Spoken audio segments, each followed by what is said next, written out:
Hi guys, সবাই কেমন আছো? আশা করি ভালো আছো। দেখো আমার তো অবস্থা খারাপ। 6 দিন ধরে স্টুডিও হচ্ছে, তোমাদের দাদার কাজ চলছে। তো প্রত্যেকদিন 6টা পর্যন্ত কাজ হতো, আজকে 9:44 হয়ে গেছে। এখনও মনে হচ্ছে আজকে 11টা-12টা বেজে যাবে রাত্রি কাজ হতে। তো আজকে মিস্ত্রি কাকুকে বলেছে পুরো ফিনিশিং করে যেতে, মানে কদিন ধরে ভীষণ অবস্থা খারাপ।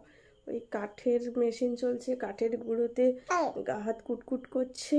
আজকে তো ওই কি রউল মেরেছে যাতে রুমটা সাউন্ড প্রুফ হয়, যাদের স্টুডিও প্রফেশনাল আছে তা ওনারা জানেন।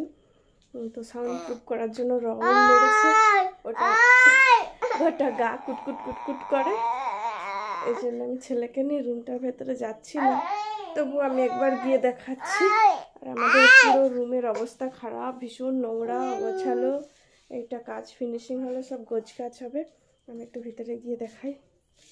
এই অদিতটা ভীষণ বদমাশি করছে, অদিতটা ভীষণ প্যাপে করছে। এই যে পুরো রুমের অবস্থা খুবই খারাপ। এই স্টুডিওটা এই রুমের ভেতরে যাবে, এখানে এখনো দরজা দেয়নি। তো এইগুলো রউলগুলো উড়ে উড়ে রুমের ভেতরে আসছে বলে বেডশিটটা দিয়ে তোমাদের দাদা ঘিরে দিয়েছে।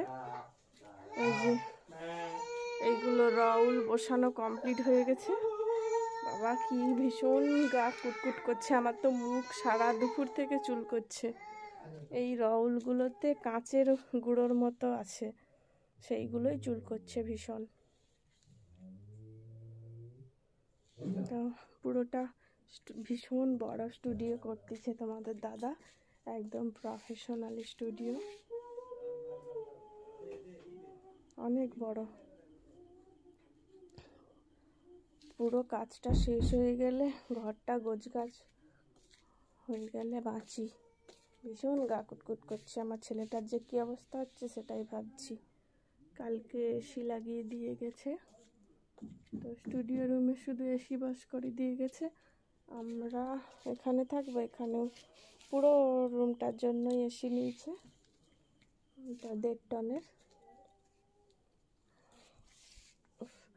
পুরো কমপ্লিট হয়ে গেলে তোমাদের দেখাবো।